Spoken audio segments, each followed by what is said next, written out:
आज उत्तर प्रदेश में विधान परिषद का रिजल्ट आ गया। 9 अप्रैल को चुनाव थे, लोगों ने हर पोलिंग बूथ पर वोट दिया, जो इसके वादे थे उन सभी लोगों ने वोट दिया। उसके बाद आज 12 अप्रैल है, नतीजा आ गया। नतीजा आने के बाद 36 सीटें भाजपा के खाते में गई।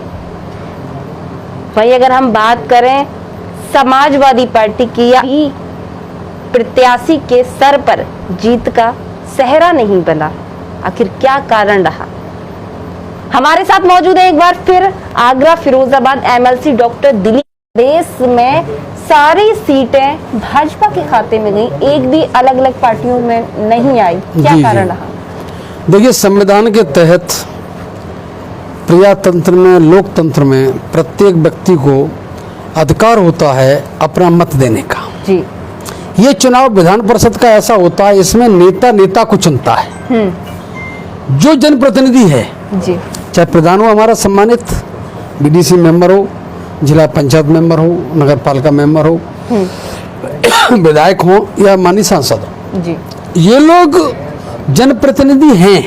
ये ही अपने वोट दे करके जनप्रतिनिधि को चुनते हैं, नेता को चुनता है। जी, इसमें से सबसे छोटी इकाई है इन जो जनप्रतिनिधियों में, वो हमारा बीडीसी मेंबर है। बीडीसी मेंबर अपने वोट से ब्लॉक प्रमुख बनाता है। यहाँ हमारे 9 ब्लॉक हैं फिरोजाबाद जिले में, 15 ब्लॉक आगरा में हैं। सभी ब्लॉक पे संभवतः लगभग अधिकार भारतीय जनता पार्टी का है। जी, मैं इसलिए लगभग मैंने जोड़ा है क्योंकि जितेंद्र वर्मा जी जो आगरा में है, जैतपुर से, उनकी पत्नी ब्लॉक प्रमुख है। उन्होंने समाजवादी पार्टी को ज्वाइन कर लिया था इलेक्शन के दौरान, बाद में उनको भी तोड़ लिया, तो वो भी सब हो गए, 15 हो गए पूरे। एक हमारे फिरोजाबाद में निर्दलीय चुनाव जीते थे, तो वो भी लगभग भाजपा के हैं। तो ये 15 और 24 total block Bharatiya Janata party के हैं इस समय। वो भी जब बीडीसी मेंबर ने वोट दिया, वो स्वेच्छा से नहीं दे पाए। मैं बैक में इसलिए जाना चाह रहा हूँ, जो बैक में जो ब्लॉक प्रमुख बने वो भी जबरन तरीके से बने, दबाव से बनाए गए। लोकतंत्र में किसी को वहाँ उस समय अधिकार प्रॉपर ऐसा नहीं दिया गया, न मिल पाया, जो कोई इंजरी नहीं थी। 307 में कायम जब मुकदमा कर दिया, 800 लोग अज्ञात उसमें रखे गए। तो प्रशासन के पास बहुत बड़ा इस समय इस अधिकार है, हथियार है, वो कभी किसी को पकड़ने उसमें जोड़ देते हैं, उसमें नाम शामिल कर देते हैं। इसी तरह हमारे सोनवीर पूर्व प्रधान हरिया ग्राम सभा की, उनको पकड़ लिया, उनको जेल थे।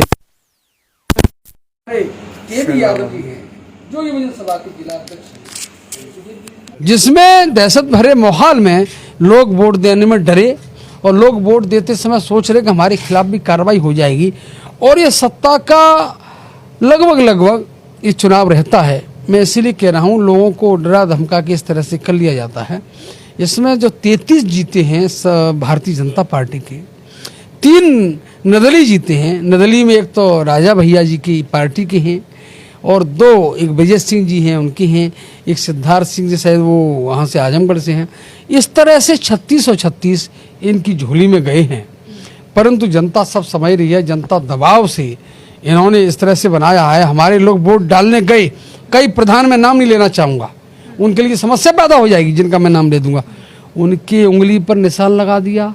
निशान लगाने का बाद कह दिया, प्रधान जी जाइए। उन्होंने कि भाई बैलेट पेपर तो दो मुझे, आप निशान लगा दिया। बोले आप समझते, आप जाइए। पुलिस को बुला लिया, जरा प्रधान जी को बाहर करो। अब कौन प्रधान जी वहाँ किससे पहलवानी करें, किससे लड़े? ये पूरी तरह से घोर जो लोकतंत्र, प्रजातंत्र, संविधान के साथ कुठाराघात है। इस तरह की जो कृत्य हैं वो बहुत ही गलत हैं।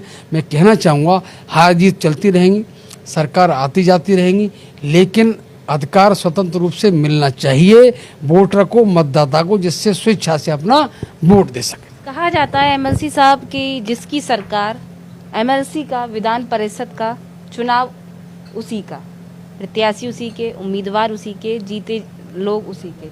क्या मानते हैं आप, ये बात कितनी सच साबित हुई इस बार के चुनाव में? देखिए, ये तो आपको अच्छी तरह से मालूम है, मीडिया भी दिखाते हैं, लेकिन जितना दिखाना चाहिए उतना नहीं दिखाते हैं। एटा की जो घटना हुई बहुत ही शर्मनाक घटना थी। हमारे सम्मानित एमएलसी थे, और 2 MLC के साथ जिस तरह से अपमान और बदतमीजी की गई, और वो शब्द लोग देख रहे चैनल के माध्यम से, वो चीज़ बहुत गलत थी। इस तरह से नहीं होना चाहिए। नामांकन नहीं करने दिया गया और नामांकन छीन लिया गया और उनके साथ अपमानजनक वो कृत्य किया गया, वो बर्दाश्त काबिल नहीं है, उसे कोई बर्दाश्त नहीं कर सकता। इस तरह से जो कृत्य कर रहे हैं, इससे अच्छा तो अपने नॉमिनेट ही कर लें, क्यों चुनाव कराए जा रहे हैं। ऐसी स्थिति में दहशत भरा माहौल, भाई बुलडोजर की धमकी, तरह तरह की धमकियाँ, कौन आदमी सामने आ पाएगा। तो मैं कहना चाहूँगा इस तरह के कृत्य करने से अच्छे लोग निकल के नहीं आ पाएंगे। अच्छे लोग जो लड़ना चाहते हैं, विधान परिषद उच्च सदन है, ये ब्रिटिश पीरियड से चला आ रहा है, इसमें हर क्षेत्र का पारंगत व्यक्ति वहाँ सदन में मेंबर बनता है, बनाया जाता है, जिससे सदन की गरिमा कायम रहे और सदन में अच्छे लोगों के विचार पहुँचे और अच्छे लोगों के विचार से सदन को फायदा मिले और सदन के द्वारा जनता को, वोटर को, हमारे क्षेत्र को इसका फायदा मिले। इस तरह के लिए सदन उच्च सदन बनाया गया, लेकिन उसकी गरिमा सब खत्म कर दी गई। हमेशा आरोप लगता है ईवीएम पर सवाल खड़े किए जाते हैं कि हर चुनाव ईवीएम से होता है, इसीलिए धोखाधड़ी होती है, बेईमानी होती है। लेकिन ये चुनाव तो ईवीएम से भी नहीं था, उसके बाद भी एक तरफा कैसे ये चुनाव पलट गया? देखिए, ये बैलेट पेपर से हुआ, लेकिन ये चुनाव सीधा जनता का नहीं है। मैंने कहा इसमें नेता को बनाता है। हमारे नेता हैं, प्रधान भी हमारा लीडर है, गांव स्तर पे बीडीसी मेंबर लीडर है, जिला पंचायत मेंबर लीडर है। जिला पंचायत की जो वोटिंग होती है 50-60 हज़ार के आसपास होती है, वो भी एक अच्छा प्रतिनिधि है। और हमारा नगर पालिका का मेंबर है, नगर निगम का पार्षद है, नगर पंचायत का मेंबर है, वो प्रतिनिधि है। वो प्रतिनिधि जब बन जाते हैं, वो विधान परिषद के मेंबर को वोट देते हैं। तो इसमें वो जनता से सीधा नहीं है चुनाव, ये एक जनप्रतिनिधि को चुनते हैं। तो वो बैलेट पेपर इसलिए होता है, गिने चुने वोट होते हैं, तो गिने चुने वोट को धमकी दे के वोट डलवाना, एक जगह इकट्ठे कर लेना, प्रलोभन दे देना, पैसे बांट देना, ये सब करता आपके सामने है। इसीलिए समाजवादी पार्टी जरा भी कोई कदम उठाती, मुकदमा कायम कर देते, और मुकदमा कायम कर दिया, हमारे लोगों को जेल भेज दिया, निर्दोष लोगों को जेल भेज दिया। इससे पहले जिला पंचायत का चुनाव हुआ, इससे पहले ब्लॉक प्रमुख का चुनाव हुआ, उस समय भी पूरी तरह से यही कृत्य किए गए। तो मैं कहना चाहूँगा, ये जनता सब देख रही है। चुनाव जबरन सरकार के दम पर जिस तरह से कराया गया, ये पूरी तरह से कोठारा घात है, संविधान की हत्या करने का काम है, लोकतंत्र की हत्या करने का काम है, प्रजातंत्र की हत्या करने का काम है। इसीलिए यहाँ से जनप्रतिनिधि अच्छा निकल के नहीं आ पाएगा। इस ऐसी परंपरा डालना गलत है। जो दल आगे आएंगे सत्ता में, ऐसी परंपरा को जब चलेगी परंपरा, हो सकता है वो भी सोचे कि ऐसे हम करें। इसीलिए परंपरा स्वच्छ होनी चाहिए, पारदर्शी होनी चाहिए। यदि गलत है तो कार्रवाई होनी चाहिए, या ठीक है तो कार्रवाई नहीं होनी चाहिए। निर्दोष को इस तरह से जेल में डालना, मुकदमे लगाना, बंद करना, ये मेरी समझ से उचित नहीं है। यदि ऐसा होता रहा, अच्छा इंसान, नेक इंसान राजनीति में नहीं आ पाएगा और सत्ता में अच्छे लोग अच्छा निर्णय करने की स्थिति में नहीं होंगे। इस पूरे चुनाव में अगर देखा जाए, हर चुनाव में प्रशासन की बड़ी भूमिका रहती है, लेकिन इस चुनाव में किस तरह की और कितनी भूमिका रही? देखिए, प्रशासन की तो भूमिका पूरी इसमें रही। हमारे प्रधान जी एक थे, पूर्व प्रधान जितेंद्र सिंह जी, वो सुकाहाबाद मेरे एजेंट बनने के लिए गए। एजेंट बनते समय उन्होंने अपने प्रस्ताव दिया और पेपर्स दिया, फोटो दिए।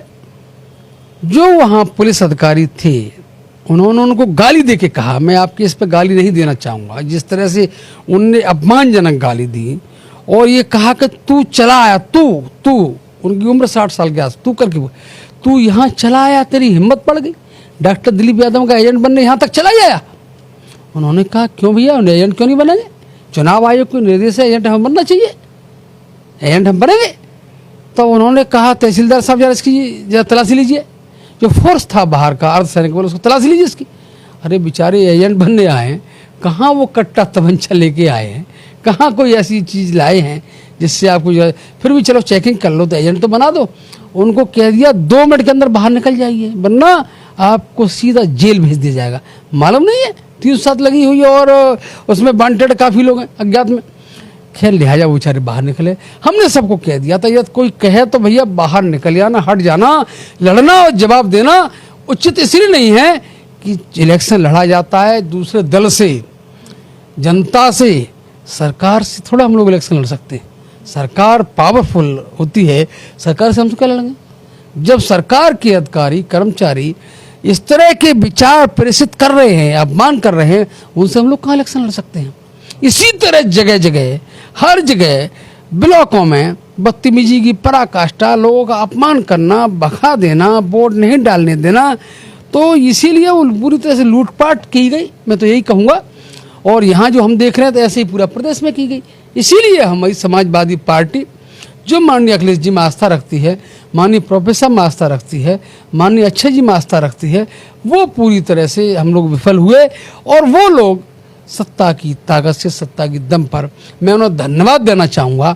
बड़ा जो कृत किया है उन्होंने, चाल चली है, बड़ी सफाई से चली है, बहुत तरीके से चली है, बड़ी अच्छी ट्रेनिंग प्रॉपर हुई है, प्रॉपर मैनेजमेंट है, तो बधाई के पात्र है वो लोग, बहुत सादगी से निकाल ले गए। आखिरी सवाल एमएलसी साहब मेरा आपसे है, आगे भी चुनाव है, नगर निगम के चुनाव आ रहे हैं, एमपी के चुनाव है, क्या लगता है क्या वो चुनाव बिल्कुल स्वतंत्र और जनता के चुनाव है? क्या जनता वाकई स्वतंत्र होकर, निडर होकर वोट अपना करेगी? देखिए, मुझे तो नहीं लगता है। हमने अपने लोग सब आए हमारे पास इन घटनाक्रम के बाद, वो ये कह रहे कि अब तो लगता है कोई भी इलेक्शन हम लोग पारदर्शी तरीके से नहीं करा सकते। अब तो इलेक्शन का सिस्टम ही बदल जाएगा, बदल गया है। अब तो कौन वोट डालने जाए, कौन नहीं जाए, कौन एजेंट बने, कौन नहीं बने, और कौन कर्मचारी जो इलेक्शन करा रहे हैं वो क्या स्वतंत्र रूप से कराने की स्थिति में है या वन साइडेड काम करने की स्थिति में है? तो ये सब चीज़ में प्रश्न लगा हुआ है। तो चुनाव आयोग की जिम्मेदारी है इन चीज़ों को बारीकी से देखें। ये चुनाव आयोग ने निष्पक्ष तरीके से कराने के लिए नहीं आए एक अच्छा कदम उठाया, तो मुझे लगता है जनता का विश्वास पूरी तरह से हट जाएगा, हट गया है। तो ऐसे में अच्छे लोग कहीं कोई ना आ पाएंगे, ना अच्छा चुनाव हो पाएगा, और ना आगे हमारे कंट्री का पूरी तरह से जो विकास के क्षेत्र में हम लोग काम करते हैं जनप्रतिनिधि बन के, तो मुझे लगता है शायद वो संभव नहीं हो पाएगा। कहते हैं अक्सर जब हार जाते हैं तो एक दुख होता है, लेकिन जब आपसे बात कर रहे हैं आपके अंदर फिर एक जज्बा है लड़ने का, आगे बढ़ने का। मैं जानना चाहती हूँ, एमएलसी साहब अब पूर्व हो गए हैं, आगे क्या कुछ रणनीति है, क्या करेंगे? देखिए, हमारे नेताओं की जो डिसीजन होते हैं उसी के अनुसार चलते हैं। ये हमारे नेताओं ने 1 हफ्ते 10 दिन पहले या हमें संकेत दे दिए थे कि ऐसा लगता है कि चुनाव निष्पक्ष होने की स्थिति में नहीं है। तो हम लोग मेंटली प्रिपेयर थे, सभी प्रत्याशी लोग, सभी प्रत्याशी लोग थे मेंटली प्रिपेयर। ये थे कि भाई हमारे साथ धोखा होना, ये चुनाव निष्पक्ष नहीं हो पाएगा। जिस तरह से बीच में धमकियां मिल रही थी सब लोगों को, और सब लोगों को धमकाया जा रहा था, नामांकन में जिस तरह से वो कृत किया गया था, बदतमीजी की पराकाष्ठा हुई थी, कई जगह जो नामांकन कर दिए थे उनसे वापसी ले लिए थे जबरदस्ती, तो वो सब संकेत ये हो रहे थे कि ये लोग डिस्टर्बिंग करेंगे पूरी तरह से और चुनाव नहीं लड़ने देंगे। भाई, चुनाव तो पूरी पारदर्शी प्रक्रिया का होता है, और चुनाव आयोग के निर्देश के हिसाब से प्रत्येक व्यक्ति को अधिकार होता है वोट देने का, एजेंट बनने का, चुनाव लड़ने का। उसमें चुनाव आयोग क्या करता रहा मैं नहीं समझ पा रहा हूँ। सारे कृत्य होते रहे, कहीं कोई न मीडिया में बहुत सवाल उठ पाया, न कोई चुनाव आयोग ने संज्ञान लिया। हमारे नेताओं ने कई बार लिख के दिया कि भाई ये है, सारे लोगों को धमकी मिल रही है, सारे लोगों को जेल भेजने की तैयारी चल रही है, इस पर चुनाव आयोग संज्ञान ले, अन्यथा की स्थिति में निष्पक्ष चुनाव होने की संभावना नहीं है। तो हम सब लोगों को लगा था कि निष्पक्ष नहीं हो पाएगा। आज भी निष्पक्ष चुनाव होता, मैं भी चुनाव जीतता, सारे लोग चुनाव जीतते। कल फिर करा ले चुनाव निष्पक्ष तरीके से, चुनाव हमारे सब लोग जीतेंगे जो लड़े, और कई जगह तो वापस करा ले गया, निर्विरोध कर दिया गया, ये कहीं निर्विरोध नहीं हो पाता। लेकिन जो चुनाव निष्पक्ष नहीं होगा तो ये सब रिजल्ट इस तरह के रहेंगे। इसीलिए हम लोगों को दुख तो है ही, परंतु ये जो सिस्टम है इस पर सबसे ज़्यादा कष्ट है। ये कष्टदायी है कि भाई आगे की पीढ़ी क्या संदेश लेगी, कैसे विश्वास करेगी, कैसे ये होगा कि भाई सही लोग चुन के आ पाएंगे। मुझे नहीं लगता इस तरह का रहेगा निष्पक्ष चुनाव आगे हो पाएंगे। कहीं ना कहीं देखा जाता है हार जीत तो लगी रहती है, लेकिन सबसे बड़ा सवाल, जिस तरह से डॉक्टर MLC जी ने कहा कि आने वाली पीढ़ी क्या सीखेगी, क्योंकि तमाम चुनाव लगातार होते जा रहे हैं, उनमें आरोप लगते जा रहे हैं कि बेईमानियां हो रही हैं, EVM को हैक किया जा रहा है, वोटर्स को धमकाया जा रहा है। ये शुरू से लेकर अब तक इसी तरह के सवाल जो हैं वो खड़े हो रहे हैं। लेकिन अब आने वाले जो चुनाव हैं, क्या वो निष्पक्ष हो पाएंगे, पारदर्शी हो पाएंगे? ये बड़ा सवाल अपने आप में बन चुका है। तो बहुत बहुत शुक्रिया डॉक्टर साहब आपसे बात करने के लिए। अच्छा, आखिरी सवाल हमारे सहयोगी का है, आपसे पूछना चाहेंगे, जगह जगह बुलडोजर बहुत चल रहे हैं, क्या लगता है बुलडोजर की क्या कोई अभियान चल रहा है? बुलडोजर अभियान क्या है ये पूरा? देखिए, हमारे पूर्वज अपनी सुरक्षा के लिए हमेशा हथियार रखते थे। ठीक, हनुमान जी पे गदा रहती थी, भगवान श्री राम पर कमान रहती थी, तीर कमान। तो हर देवी देवता, हर अच्छा व्यक्ति अपने बचाव के लिए, जो राक्षस लोग हैं उनसे बचने के लिए सारे यंत्र सिस्टम रहते थे। लेकिन वो किसके लिए रहते थे? जो वाकई में राक्षस है, वाकई में गलत है। ये डिसीजन किसको लेना होगा कि बुलडोजर कहाँ चलाना है, कहाँ नहीं चलाना। जब डिसीजन गलत होगा तो अन्याय होगा। डिसीजन अच्छा करें, बुलडोजर खूब चलाएं। जब कॉलोनी कोई बनती है तो कॉलोनी बनने से पहले क्या प्रशासन वहाँ नहीं रहता? सब रहता है ना। अब आप कॉलोनी जिनकी बन चुकी हैं, बेचारे लोग पैसा कर थोड़ा थोड़ा कमा के एक मकान की या किसी प्लॉट ले लिया, अब आप कह रहे हैं इसको तोड़ दो, मुकदमा कायम कर दो। अरे भाई, पहले कहाँ गए थे भाई? बुलडोजर ठीक है, अच्छी चीज़ है, लेकिन कहाँ चलाना है, कहाँ नहीं चलाना है। धारदार हथियार होता है, बड़ा काम करता है, लेकिन धारदार हथियार कहाँ उसका उपयोग करना है, भले इंसान पर नहीं करना है, उन पर करना जो अराजक तत्व है या कहीं उसकी ज़रूरत है वहाँ किया जाता है। इस जगह हर जगह आप धमकी देंगे तो दहशत पैदा कर रहे हैं। क्या माना जाए ये बदले की भावना से हो रहा है? 100% पूरी तरह से 100% वही बदले की भावना से। तो ये लग रहा है किसी को मौका ही नहीं दे रहे हैं आप। जरा सा किसी ने आवाज़ उठाई, बुलडोजर ले आए। अरे बुलडोजर खूब यूज करो, अच्छा करो। जितना वैज्ञानिक सिस्टम आ रहा है और हमारा साइंटिस्ट निकल के आ रहे हैं, नई नई वैज्ञानिक खोज कर रहे हैं, अच्छी बात है, नई चीज़ है। देश के कंट्री के लिए बहुत नई नई मिसाइलें तैयार हो रही हैं। हमारे माननीय अखिलेश भैया ने जिस तरह से वहाँ जो एक्सप्रेस वे बनाया था, तो बड़े बड़े जो लड़ाकू विमान थे वो उतारने के लिए व्यवस्था बनाई। बड़े बड़े वैज्ञानिक और साइंटिस्ट और उनके रक्षा विशेषज्ञ थे, उनने वो किया था। तो हम लोग साइंटिफिक पार्ट पे वैज्ञानिकों की सलाह लेकर अच्छे हथियार बनाएं, लेकिन गुंडों के लिए, दूसरा अटैक करें उनके लिए, बदमाशों के लिए भले आदमी को हम डराएंगे तो भला आदमी तो अपना काम प्रॉपर नहीं कर पाएगा ना। आप जब कोई गलत काम हो रहा है उससे पहले रोकिए ना। आपका तंत्र क्यों कमजोर है? आपकी सरकार पहले भी थी 5 साल, इन 5 साल में कैसे गलत निर्माण कर रहे होगे भाई? शायद वो राक्षस ना हो। नहीं तो ये चीज तो देखने की है ना। आप भले लोगों को डराएंगे तो भले बच्चों को डराएंगे तो भले बच्चे तो डर जाएंगे। किसी को कहीं शेर दिखा दें और दूध पी लेगा भाई। आपका डिसीजन ही सब गलत हो रहे हैं। अच्छे लोगों के लिए थाना, कचहरी, जेल, अन्य न्यायालय ये बुरे लोगों के लिए हैं। उनको फांसी दो, पूरी कार्रवाई करो और जो गुंडे लुच्चे उनका पूरा सफाया करो। हैं सबको बहुत बहुत धन्यवाद और बधाई। इस आशय के साथ आपको जैसे भी पद मिला, जो भी मिला, आप उसका सदुपयोग करिए, दुरुपयोग न करिए। ईश्वर सब देखता है और ईश्वर देखता है तो उसके जल्दी परिणाम